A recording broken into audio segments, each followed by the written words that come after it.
मेहमान खुसूसी जम्मू कश्मीर के वज़ीर आला उमर अब्दुल्ला साहब ने कौमी परचम लहराया है। ये कौमी परचम हमारी उमंगों का तर्जुमान और इस वक्त एसएसपी शहजाद सरारिया जो कि आज के परेड कमांडर हैं,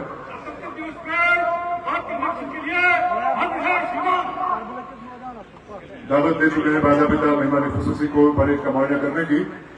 एसएसपी शहजाद सरारिया ने बाज़ाबिता दावत दी है मेहमान खुसूसी को परेड का मुआयना करने की।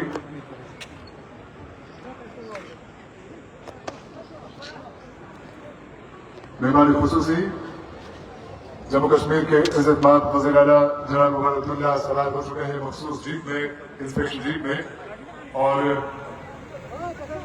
अब से कुछ लम्हों के बाद वो अलाइनमेंट के करीब होंगे, जबकि बाज़ाबिता आगाज होगा मार्च पास्ट, बाज़ाबिता आगाज होगा परेड के मुआयने का। मखसूस जीप में मेहमान खुसूसी के साथ सवार हैं जम्मू कश्मीर पुलिस के सरबराह श्री नवीन प्रभात, और उनके ठीक पीछे खड़े हैं इसी जीप में आज के परेड कमांडर एसएसपी शहजाद सरारिया। मौसम एकदम खुशगवार, हल्की हल्की धूप जो पहले निकल गई थी वो एक बार फिर बादलों की ओट में छुपी है, लेकिन मौसम सुहाना है, कोई उमस नहीं है, गर्मी का कोई जोर नहीं है जैसा कि पिछले कई दिनों से रहा है। और इस सुहाने मौसम में यौम आज़ादी का जश्न बड़ी ही शान शौकत से और बड़े इकराम से मनाया जा रहा है।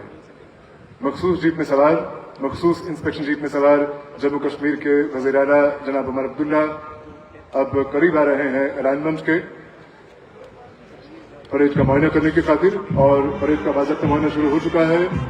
अलाइनमेंट के एतबार से सबसे पहले है बॉर्डर सिक्योरिटी फोर्स का दस्ता, बीएसएफ का दस्ता असिस्टेंट कमांडेंट ब्रिटिश सिहार की क़यादत में, बीएसएफ के बाद यह है सीआरपीएफ का दस्ता असिस्टेंट कमांडेंट गुणशेखर की क़यादत में, सीआरपीएफ के बाद है एसएसबी का दस्ता असिस्टेंट कमांडेंट रफीक अहमद की क़यादत में, और एसएसबी के बाद सशस्त्र सीमा बल के बाद यह है आईटीबीपी का इंडो तिब्बतन बॉर्डर पुलिस का contingent assistant commandant Ajay Singh की क़यादत में।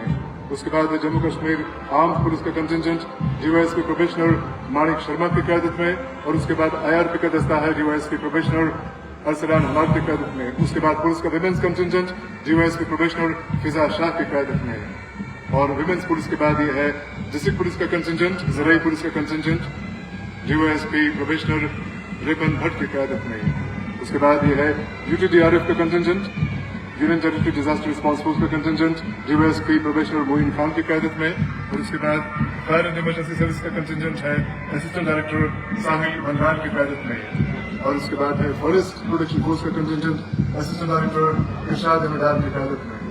और ये जो परेड हो रहे हैं इस पूरी तकरीब को चार चांद लगा रही है, इस पूरी तकरीब को जाज़िब समाअत और जाज़िब नज़र बना रही है वो है बीएसएफ के ब्रास बैंड की धुन, जम्मू कश्मीर पुलिस के ब्रास बैंड की धुन और जम्मू कश्मीर पुलिस के पाइप बैंड की धुन। परेड का मुआयना मुकम्मल हो चुका है, और अब मेहमान खुसूसी जम्मू कश्मीर के इज्जतमाब वज़ीर आला जनाब उमर अब्दुल्ला जो कि इस वक्त मखसूस इंस्पेक्शन जीप में सवार है, वापस हौले हौले सलामी मंच शुरू कर रहे हैं। इस जीप में उनके साथ खड़े हैं उनके ठीक पीछे जम्मू कश्मीर पुलिस के सरबराह श्री नवीन प्रभात, और उनके पीछे खड़े हैं आज के परेड कमांडर एसएसपी शहजाद सरारिया। अभी कुछ वक्त के बाद जैसा कि मामूल है, जैसा कि कायदा है, मेहमान खुसूसी जब सलामी मंच पर आएंगे तो फिर परेड कमांडर उनसे बाज़ाबिता इजाजत तलब करेंगे वापस अपने पोजीशन का रुख करने की, और उसके चंद लम्हे बाद मेहमान खुसूसी तकरीर फरमाएंगे।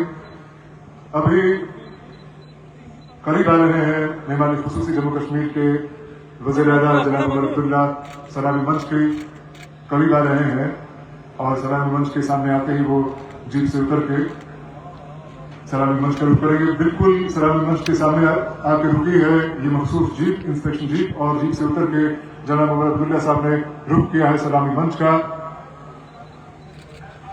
और जीप अब पीछे बढ़ गई है सलामी मंच से हट चुकी है, और अब मेहमान खुसूसी जम्मू कश्मीर के वज़ीर आला उमर अब्दुल्ला साहब आ चुके हैं सलामी मंच पे। परेड कमांडर एसएसपी शहजाद सरारिया ने एक मखसूस इशारे से उनसे इजाजत तलब की है वापस अपनी पोजीशन का रुख करने की, और वो साबित कदमी से बढ़ रहे हैं अपनी पोजीशन की तरफ। एक बार वो अपनी पोजीशन पे पहुंचेंगे और विश्राम की पोजीशन में पूरी परेड आएगी तो उसके बाद मेहमान खुसूसी तकरीर फरमाएंगे।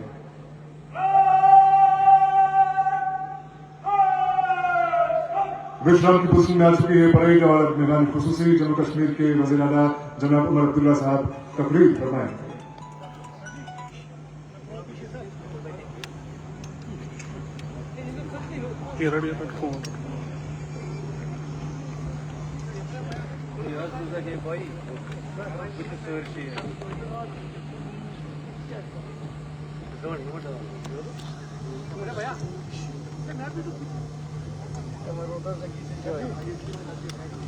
मेरे अजीज हमवतनों,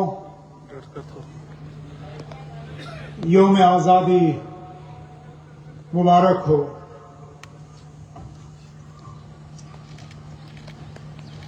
आज का दिन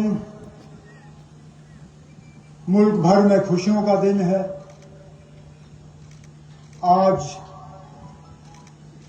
हम आज़ादी का वो मौका मनाने के लिए यहां जमा हुए हैं जिसके लिए सदियों ने कुर्बानियां दी, लेकिन आज जहां एक तरफ से मुल्क भर में आजादी को लेकर खुशी मनाई जा रही है, वहां हमें इस बात का भी एहसास है कि जम्मू कश्मीर में, खासकर जम्मू में, कई सारे घरों में आज मातम होगा।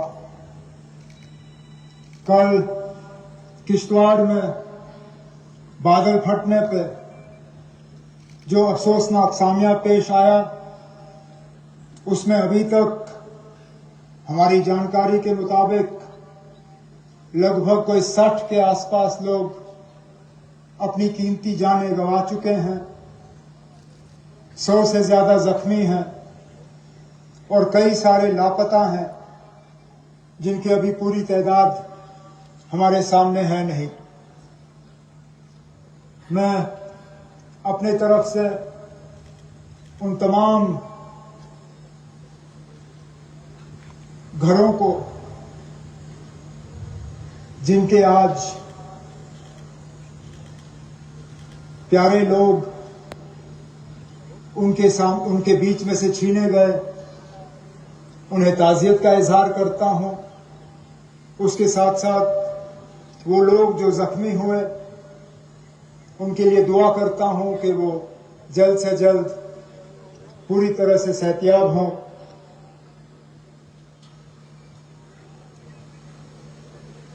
मैं अपने तरफ से, हुकूमत की तरफ से उन तमाम घरों को और किश्तवाड़ के लोगों को यकीन दिलाना चाहता हूं कि हुकूमत की तरफ से जो भी मदद की जरूरत होगी उसमें कोई कमी जो है वो पेशरफ नहीं होगी। आगे आने वाले दिनों में हमें तय करना होगा कि आखिरकार ये हुआ क्यों। कहीं लापरवाही तो नहीं हुई, क्योंकि मौसम के बारे में हमें पहले से ही खबर थी। तो क्या हम हुकूमत के तरफ से, इंतजामिया के तरफ से और इक़दाम उठा सकते थे या और कदम ले सकते थे जिससे कि ये कीमती जानें बचाई जा सकती थी।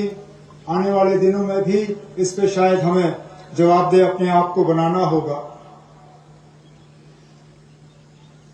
मेरे लिए आज की ये तकरीर अपने आप में बहुत मायने रखती है। 6 साल से ज्यादा अरसा बीत चुका है जबकि जम्मू कश्मीर के लोगों ने अपने चुने हुए नुमाइंदे को यहां से तकरीर करते हुए सुना है। मुझे खुद 11 साल हो गए जबकि मैंने यहां इससे पहले जम्मू कश्मीर के लोगों को यहां इस स्टेज से जो है खिताब किया। इन 10-11 सालों में बहुत कुछ बदला। जहां पिछली बार जब मैं यहां खड़ा था तो जम्मू कश्मीर रियासत का वजीर आला था। इस मुल्क में हमारी अपनी एक पहचान थी हमारा एक खसूसी दर्जा था, हमारा अपना झंडा था, हमारा अपना आईन था। आज वो उनमें से कुछ भी रहा नहीं। यहां तक कि जो रियासत का दर्जा हमारा था वो भी आज हमारा है नहीं। जमहूरियत दोबारा हासिल करने में भी हमें बहुत इंतजार करना पड़ा।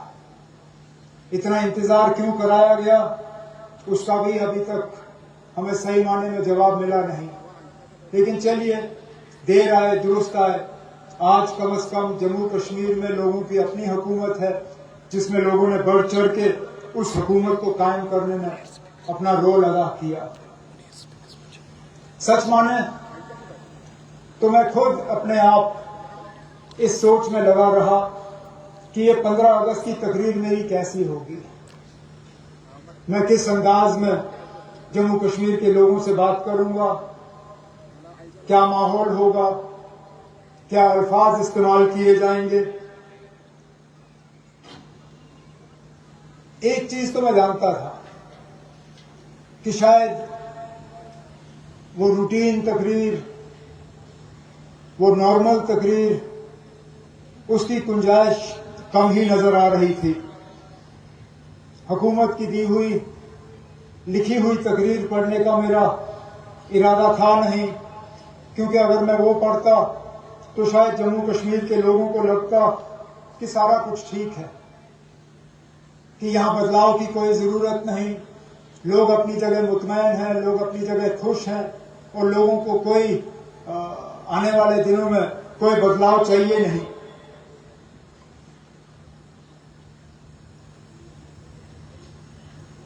कुछ हमारे दोस्त और खैर खा जो हैं वो बार बार मुझे बताते रहे कि आप इस साल कुछ बदलेगा, इस साल ऐलान होगा, आप इंतजार करिए, 15 अगस्त को जम्मू कश्मीर के लिए दिल्ली से बड़ा ऐलान होगा।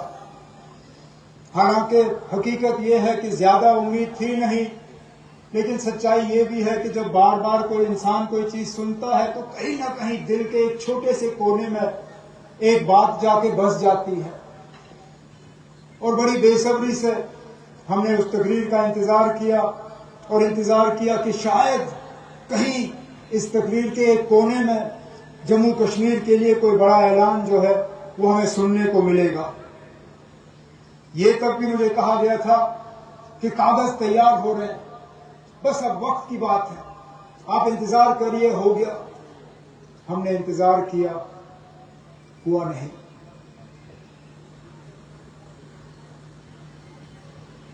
जहां मैं बार बार रोशनी की किरण की बात करता था, सच्चाई ये है कि उस रोशनी की किरण में थोड़ी सी अब कमी नजर आनी शुरू हो गई है। मैं अभी भी हार मानने के लिए तैयार नहीं हूं, मैं अभी भी बेबस नहीं हूं, मैं अभी भी इस बात को तस्लीम करने के लिए तैयार नहीं हूं कि जो है वही है और कुछ बदलेगा नहीं। लेकिन हकीकत यह है कि मेरी जितनी उम्मीद आज से कुछ दिन पहले थी, शायद उतनी उम्मीद आज है नहीं, लेकिन उस बात पर भी मैं आता रहूंगा। जैसे मैंने अपनी तकरीर की शुरुआत में कहा, इन 11 सालों में जब से मैं यहां एक बार पहले खड़ा था और आज खड़ा हूं, बहुत कुछ बदला, बहुत तब्दीलियां आई और उन तब्दीलियों के पीछे सबसे बड़ा मकसद ये था कि जम्मू कश्मीर को बाकी मुल्क के साथ पूरी तरह से मिलाना है, जम्मू कश्मीर को बाकी मुल्क के साथ बराबरी का दर्जा देना है, जम्मू कश्मीर और बाकी मुल्क के साथ कोई फर्क नहीं होना चाहिए, जम्मू कश्मीर को हमने बेहतर बनाना है। आज मैं पूछता हूं, क्या वो बराबरी आई? क्या हम वाकई बाकी मुल्क के साथ बराबर के हिस्से हैं? क्या जो बाकी रियासतों का दर्जा है, क्या वो दर्जा हमारा है? क्या वाकई हम बेहतर हुए? क्या बेहतरी आई? अगर वाकई इन सवालों का जवाब हां है तो मैं कुछ नहीं कहूंगा, लेकिन अगर इनमें से एक भी सवाल का जवाब ना है तो मुझे बताएं ना, क्या कसूर था हमारा, क्या किया हमने कि हम आज इन हालात में अपने आप को पाते हैं। मैंने जब बेहतरी की बात की तो शायद पूरी दुनिया में मैं एक लौता इंसान हूं जो ये सही माने में तय कर सकता है कि कितना फर्क आया है। जैसे मैंने आपसे कहा, इससे पहले जब मैंने यहाँ इस स्टेज से आप सबों को खिताब किया, मैं जम्मू कश्मीर रियासत का वजीर आला था। 6 साल मैं रियासत का वजीर आला बना रहा। आज मैं जम्मू कश्मीर यूनियन टेरिटरी का वजीर आला हूं। मैं जानता हूं कितना फर्क है एक रियासत और एक यूनियन टेरिटरी में। मैं तो ये कहता हूं कि यूनियन टेरिटरी चीफ मिनिस्टरशिप मैं किसी पे ना सोचूं। मैं चाहता हूं कि किसी को भी ये हासिल ना हो कि वो यूटी विद असेंबली का जो है वजीर आला बने, क्योंकि इसमें परेशानियां और तकलीफों के अलावा बहुत कम नजर आता है। मैंने बार बार कहा है कि यहाँ पे ये जो है ये सिस्टम गवर्नेंस का, ये जो तरीकेकार अपनाया गया है गवर्नेंस का, ये कामयाबी के लिए नहीं है, ये नाकामयाबी के लिए है। It is a system that कागज पे ये बहुत अच्छा लगता है, लेकिन हकीकत में, असलियत में इसको जो है इसके बारे में जितना कम कहा जाए उतना बेहतर है। मैं जानता था ये मुश्किल होगा। मेरी तकरीर के बाद कुछ लोग शायद कहेंगे फिर आप आए क्यों? मेरी आंखें बंद नहीं थी। मुझे मालूम था कि ये हुकूमत जो है ये यूटी में बननी है। मुझे मालूम था कि ये इलेक्शन यूनियन टेरिटरी के इलेक्शन होंगे। मुझे पता था कि कुछ अरसे के लिए मुझे जम्मू कश्मीर का वजीर आला यूनियन टेरिटरी के हिसाब से रखना होगा बनिस्बत के रियासत के, लेकिन इतना मुश्किल होगा ये मुझे अंदाजा नहीं था। मुझे इस बात का अंदाजा नहीं था कि कैबिनेट के फैसले जो हैं कैबिनेट के मंजूरी के बिना तब्दील करने की कोशिश की जाएगी। मुझे इस बात का पता नहीं था कि कैबिनेट के फैसले जो हैं उनको रोक दिए जाएंगे, उनकी मंजूरी नहीं होगी, उनको कहीं डब्बे में बंद किया जाएगा और भुला दिया जाएगा। मुझे कम से कम इस बात का एहसास नहीं था। कभी कभी ऐसा लगता है कि ये हुकूमत, इसको अगर हम किसी और चीज के साथ इसकी हम बराबरी करें तो आप एक घोड़ा ले लीजिए, घोड़े की आगे की 2 टांगे बांधिए और फिर घोड़े से कहिए भागिए। वो घोड़ा चल पाएगा, यहां से वहां तक पहुंच पाएगा, लेकिन पहुंचने में बहुत तकलीफ का सामना करना पड़ेगा, बहुत मुश्किल से पहुंचेगा। और जिस तेजी और जिस रफ्तार से वो घोड़ा पहुंचना चाहेगा, जिस तेजी और जिस रफ्तार से वो घोड़ा पहुंच सकेगा, वो घोड़ा पहुंच नहीं पाएगा। हमारी भी यही हालत है। हमें हुकूमत दी गई है, हुकूमत में इख्तियारात हैं, लेकिन कहीं ना कहीं हमारे हाथ जो है हमारे पीठ पीछे बांधे गए हैं। लेकिन इसके बावजूद अगर मैं ये कहूं कि हमने कुछ नहीं किया, गलत होगा। अगर कोई ये कहे कि ये 10 महीने हमने जाया किए, गलत होगा। हमने आते ही जम्मू कश्मीर की असेंबली में जम्मू कश्मीर के खसूसी दर्जे को दोबारा कायम करने के लिए एक रेजोल्यूशन जो है असेंबली से मंजूर कराया। हमने जम्मू कश्मीर को दोबारा रियासत का दर्जा मिले, उसके लिए हमने कैबिनेट की मंजूरी एक रेजोल्यूशन पास कराया।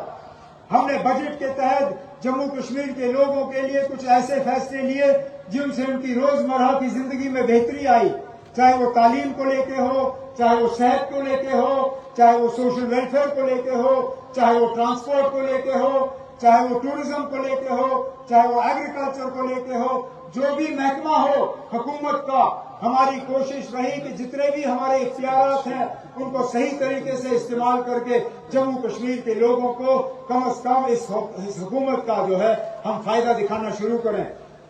सर्दियों में जब भारी बर्फबारी के बाद बिजली का निजाम बिगड़ा तो शायद पहली मर्तबा ऐसी नौबत आई कि हुकूमत ने चंद घंटों के अंदर अंदर तमाम बिजली जो है वो दोबारा लोगों को फराहम की। इस साल गर्मियों में जब जम्मू में पानी की किल्लत रही, बिजली की किल्लत रही, तो हुकूमत ने फटाफट उसको दुरुस्त किया। यहाँ पे हमने ज़राअत को और बढ़ावा देने के लिए जो HADP का प्रोग्राम है उसकी जो आमदनी है, उसके लिए जो रकम जाया करना था उसको हमने बढ़ा दिया। यहाँ के नौजवानों की बेरोजगारी कम हो। बेरोजगारी का खात्मा सरकारी मुलाजमत से नहीं हो सकता, ये हम सब जानते हैं, लेकिन गैर सरकारी मुलाजमत कायम करने के लिए क्या इकदाम उठाए जा सकते हैं, उसके लिए हमने एक नई स्कीम मिशन युवा के तहत जम्मू कश्मीर के नौजवानों के सामने रखा, जिसके हम मान के चलते हैं कि कम से कम 4 से 4.5 लाख हमारे नौजवान जम्मू के, कश्मीर के, हमारे भाई, हमारे बहन जो है इज्जत की रोजी रोटी कमा सकेंगे। हमने अपने इलेक्टेड रिप्रेजेंटेटिव्स, एमएलएज के हाथ मजबूत किए। हमने उनके इख्तियारात जो है उनको वापस लौटा दिए। उनकी कॉन्स्टिट्यूएंसी डेवलपमेंट फंड उसमें इजाफा किया।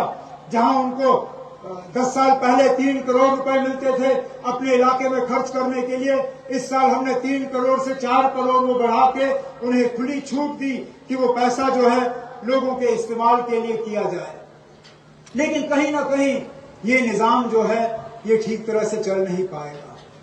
मैं लोगों को याद दिलाना चाहता हूं कि हमारी जो सुप्रीम कोर्ट है उन्होंने एक बहुत ही ऐतिहासिक और एक बहुत जरूरी फैसले में एक ट्रिपल चेन ऑफ अकाउंटेबिलिटी की बात की थी।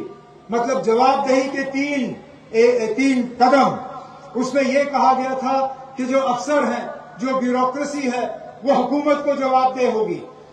जो हुकूमत है वो असेंबली या पार्लियामेंट को जवाबदेह होगी, और जो असेंबली या पार्लियामेंट है वो लोगों को जवाबदेह होगी। लेकिन जम्मू कश्मीर में कहीं ना कहीं ये ट्रिपल चेन ऑफ अकाउंटेबिलिटी जो है ये चली नहीं है। मैं आज असेंबली को जवाबदेह हूं, उसमें कोई शक नहीं है। मेरे मंत्री जो है, मेरे मिनिस्टर जो हैं, मेरे वजीर जो हैं वो असेंबली को जवाबदेह हैं। असेंबली के मेंबरान जो हैं वो लोगों को जवाबदेह हैं, इसमें भी कोई शक नहीं है। लेकिन हमारे अफसर जो है वो हुकूमत को जवाबदेह नहीं है, या कम से कम इलेक्टेड हुकूमत को जवाबदेह नहीं है, इसमें भी इनकार नहीं किया जा सकता। तो कहीं ना कहीं जो हुकूमत, जो सुप्रीम कोर्ट ने लोगों के लिए और लोगों के फायदे के लिए ट्रिपल चेन ऑफ अकाउंटेबिलिटी की बात की थी, उसको अमली जामा पहनाने की जम्मू कश्मीर में अशद जरूरत है। आखिरकार हुकूमत चलती कैसी है? चुने हुए नुमाइंदे जो हैं वो प्रोग्राम बनाते हैं, वो प्लान बनाते हैं, वो एक खाता खींचते हैं, वो एक नक्शा बनाते हैं। लेकिन उस नक्शे को रंग भरने में काम किसका होता है? अफसरों का।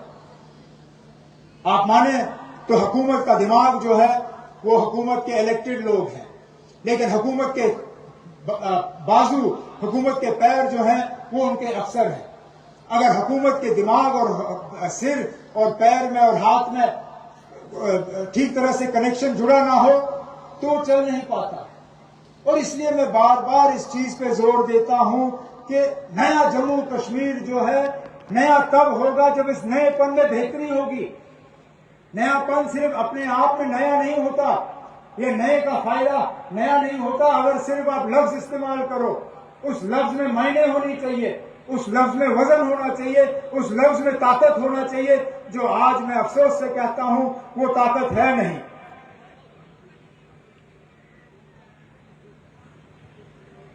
क्या हमें रियासत बनने का हक नहीं है?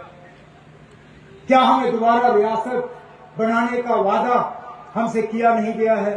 किया गया है। और इसलिए मुझे बेहद अफसोस है जो कल हमने सुप्रीम कोर्ट में कुछ बातें सुनी, जहां अफसोस से कहना पड़ता है, ये कहा गया कि पहलगाम को भी नजरअंदाज नहीं किया जा सकता है जब स्टेटहुड की बात आ जाती है, जब जम्मू कश्मीर को दोबारा रियासत बनाने की बात आ जाती है। मेरा पहला सवाल यह है कि बताएं, जम्मू कश्मीर दोबारा रियासत बने, इसका फैसला हमारी हुकूमत नहीं करेगी? जम्मू कश्मीर दोबारा रियासत बने, इसका फैसला हमारी सुप्रीम कोर्ट नहीं करेगी? क्या दोबारा जम्मू कश्मीर रियासत बने, इसका फैसला पहलगाम के उन कातिलों के हाथ होगा, या उनके पीछे जो ताकत है हमारे पड़ोसी सरहद पार मुल्क, क्या वो तय करेंगे कि जम्मू कश्मीर रियासत कब बनेगा? क्या जब कभी हम रियासत बनने के नजदीक आएंगे और ये लोग कोई हमला करेंगे, दोबारा हमारा रियासत का हक हमसे छीना जाएगा? आखिरकार क्या ये इंसाफ है? क्या ये सही है? हमें सजा दी जा रही है उस जुर्म के लिए जिस जुर्म में हम शामिल नहीं हैं। ऑपरेशन सिंदूर के तहत हमारे बहादुर जवानों ने, हमारे एयरफोर्स ने हमारे वर्दी पहनने वाले हमारे सिपाहियों ने हमारे पड़ोसी मुल्क को सजा दिया। वो सजा 3 दिन चली, 4 दिन चला, उसका कितना लंबा असर होगा उस पर हम बात करते रहेंगे। लेकिन आज पहलगाम के हमले का सजा हमें भी दिया जा रहा है। पहलगाम के हमले की सजा जम्मू कश्मीर के उन लोगों को दी जा रही है जिन्होंने पहलगाम के हमले के खिलाफ अपनी आवाज बुलंद की। क्या कोई इस बात से इनकार कर सकता है कि पहलगाम के हमले के बाद अपनी मर्जी से जम्मू कश्मीर के लोग बाहर आए? कठुआ से लेकर कुपवाड़ा तक कोई शहर ऐसा नहीं है, कोई गांव ऐसा नहीं है, कोई घर ऐसा नहीं है जहां नाराजगी का इजहार नहीं हुआ, जहां लोगों ने यह नहीं कहा कि पहलगाम का हमला हमारे नाम में नहीं हुआ, हम पहलगाम के हमले के साथ नहीं है, हम पहलगाम के हमले को कबूल नहीं करते। लेकिन उसके बावजूद बदकिस्मती से आज पहलगाम के हमले का ही इस्तेमाल किया जा रहा है हमें रियासत के दर्जे से अलग रखने में।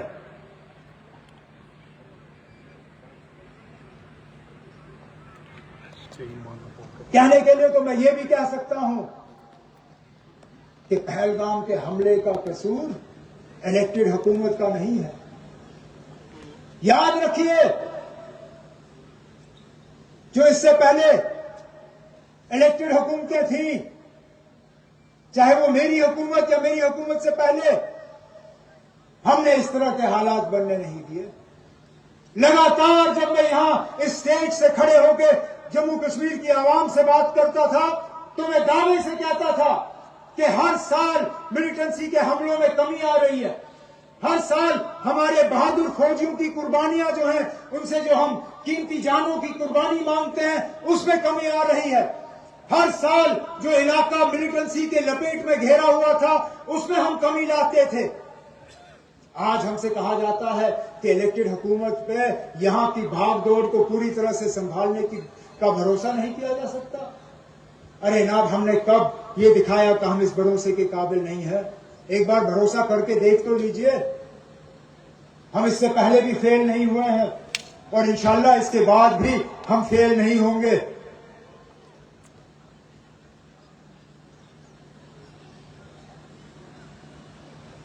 मैं रियासत पे इसलिए जोर दे रहा हूं क्योंकि जम्मू कश्मीर के मुस्तकबिल को बदलने का पहला कदम वो है। और इसलिए मैं बोलता रहूंगा क्योंकि ये मेरे घर की बात नहीं है, ये मेरे जात की बात नहीं है, ये सिर्फ हुकूमत में मेरे साथियों की बात नहीं है, ये सिर्फ चुने हुए नुमाइंदों की बात नहीं है, ये पूरे जम्मू कश्मीर आवाम की बात है। और क्या अपना हक हासिल करना, क्या ये गुनाह है? क्या ये जुर्म है? मैंने हुकूमत संभालते ही एक तरफ से खतरा मोल लिया। मैंने 2 चीजों पे जोर दिया। मैंने ये कहा कि जम्मू कश्मीर को जो भी मिलेगा हिंदुस्तान की जमहूरियत और हिंदुस्तान के आईन के तहत मिलेगा। और उसके साथ साथ मैंने इस चीज पे जोर दिया, मैंने कहा कि जम्मू कश्मीर को मरकज के साथ लड़ने में कोई फायदा नहीं होगा। हम अगर कुछ हासिल करेंगे तो मरकज के साथ अच्छे ताल्लुकात कायम करके हासिल करेंगे। मुझे इसके लिए ताने सुनने पड़े, मेरा इसके लिए मजाक उड़ाया गया, यहां तक कि मैं मान के चलता हूं कि कुछ हद तक मुझे सियासी इसका खमियाजा भी भुगतना पड़ रहा है। लेकिन वो कीमत मैं अदा करने के लिए तैयार हूं क्योंकि मैं दिल से मानता हूं कि वाकई जो मैं कह रहा हूं सही कह रहा हूं। लेकिन ताली 2 हाथ से बजती है, 1 हाथ से नहीं। मैं बार बार ये कहूं कि जम्मू कश्मीर को सिर्फ और सिर्फ फायदा हिंदुस्तान की जमहूरियत में शामिल होकर होगा। जम्मू कश्मीर को सिर्फ फायदा मरकज के साथ बेहतर ताल्लुकात बना के होगा। अगर जमीनी सतह पे ये चीजें दुरुस्त साबित नहीं होती तो इसका आगे जाके खमियाजा सिर्फ मुझे नहीं भुगतना होगा, इसका खमियाजा जम्मू कश्मीर की जमहूरियत को भुगतना होगा, जो हमारे लिए बहुत भारी साबित होगा। लेकिन अब वक्त आ गया है, हमें दफ्तरों से बाहर निकल के अब अपनी आवाज उन दरवाजों तक पहुंचाना होगा जहां पे हमारे ये फैसले किए जा रहे हैं। हमने अभी तक चिट्ठियों के जरिए, रेजोल्यूशनों के जरिए, मुलाकातों के जरिए अपनी ये बात पहुंचाई है। अब हम अपनी बात जो है जम्मू कश्मीर के हर गांव से दिल्ली तक ये आवाज हम पहुंचाने जा रहे हैं। मेरा आज इरादा है, सुप्रीम कोर्ट ने हमें 8 हफ्ते दिए हैं। सुप्रीम कोर्ट ने कहा है कि 8 हफ्ते के अंदर, 8 हफ्तों के बाद जो है वो दोबारा इस मामले पर सुनवाई करेंगे। तो आज के बाद मैं और मेरे साथी बैठेंगे नहीं, मैं और मेरे साथी थकेंगे नहीं। हम ये 8 हफ्ते इस्तेमाल करेंगे। जम्मू कश्मीर के हर 90 के 90 असेंबली कॉन्स्टिट्यूएंसी में हम पहुंचेंगे। 90 असेंबली कॉन्स्टिट्यूएंसी में हमारी कोशिश होगी कि हर घर में, हर गांव में हम दरवाजा खटखटा के लोगों से एक दस्तखत लेंगे। जो दस्तखत नहीं कर सकेंगे उनसे हम अंगूठे की निशानी मांगेंगे और उनसे हम एक ही सवाल पूछेंगे, क्या आपको दोबारा जम्मू कश्मीर को रियासत का दर्जा दिलवाना है या नहीं? या तो मैं सही हूंगा या मैं गलत हूंगा। अगर इस कागज को दस्तखत करने के लिए तैयार नहीं है तो मैं अपनी हार कबूल करके मानूंगा कि जम्मू कश्मीर इन हालात से मुतमईन है, जम्मू कश्मीर के लोग इन हालात से खुश हैं। लेकिन मेरा दिल कहता है कि इन 8 हफ्तों में हम लाखों की तादाद में दस्तखत इकट्ठे करके मरकज की हुकूमत के हवाले और सुप्रीम कोर्ट में जजों के हवाले करके जम्मू कश्मीर के लोगों की दिलों की आवाज जो है उन दरवाजों तक पहुंचा के वहां से हम इंसाफ हासिल करके ही इंशाल्लाह आराम करेंगे। लेकिन तब तक जब तक कि जम्मू कश्मीर को दोबारा इंसाफ नहीं मिलता, हमें अपनी कोशिशें और अपने इरादे इस मुल्क को उस मुकाम तक पहुंचाने के लिए जिंदा रखने होंगे जिस मुल्क की एक उम्मीद लगाए हुए उन लोगों ने जिंदगी और अपनी जान कुर्बान की जिन्होंने हमें ये आजादी दिलवाई। चाहे वो महात्मा गांधी हो, चाहे वो पंडित जवाहरलाल नेहरू हो, चाहे वो सरदार पटेल हो, चाहे वो मौलाना आजाद हो, चाहे वो सुभाष चंद्र बोस हो, चाहे वो हजारों और हो जिनके नाम तक हम नहीं जानते, लेकिन जिन्होंने इस मुल्क को आजाद करने के लिए अपनी जिंदगी कुर्बान की। हमें उस हिंदुस्तान को हासिल करना है जिस हिंदुस्तान के लिए उन्होंने वो अपनी जान की कुर्बानी दी। हमें वो हिंदुस्तान हासिल करना है जिसमें सबको बराबरी का हक है। हमें वो हिंदुस्तान हासिल करना है जिसमें भाईचारा जो है वो बुलंद रहे। हमें वो मुल्क हासिल करना है जिसमें हर किसी को इस मुल्क की तरक्की में शामिल होने का बराबर का हिस्सा जो है वो मिले और हासिल और शामिल होने में बराबर का जो है हक हो। और हमें वो हिंदुस्तान, वो मुल्क कायम करना है जो अपने आप में खुद कफील हो, मजबूत हो, ताकतवर हो और किसी का डर ना हो। इस उम्मीद के साथ कि वो मुल्क कायम हो और उस मुल्क में जम्मू कश्मीर को अपना दर्जा जो है दोबारा वापस मिले, मैं एक बार फिर आप सबको इस मौके पे, आजादी के इस मौके पे आप सबको मुबारक करते हुए आपसे अब इजाजत चाहता हूं। बहुत बहुत शुक्रिया। जय हिंद, जय जम्मू कश्मीर।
बाज़ाब का आगाज हो चुका राजपास का।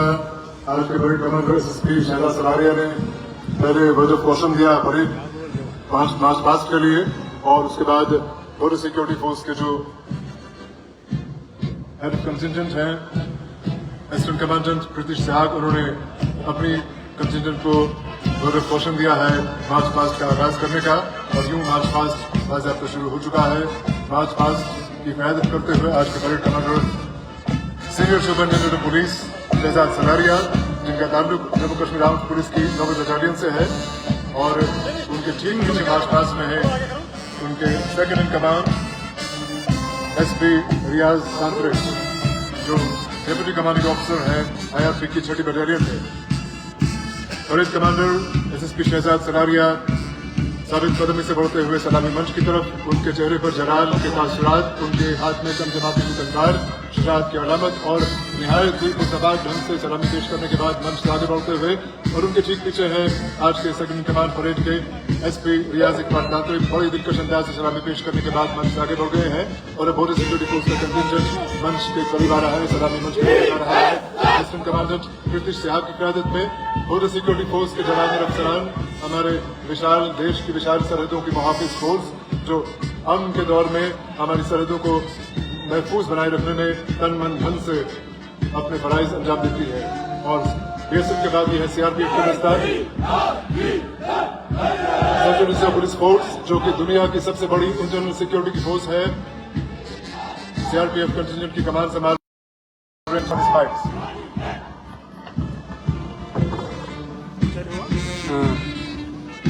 कश्मीर आर्म्ड पुलिस का कंटिजेंट है इस वक्त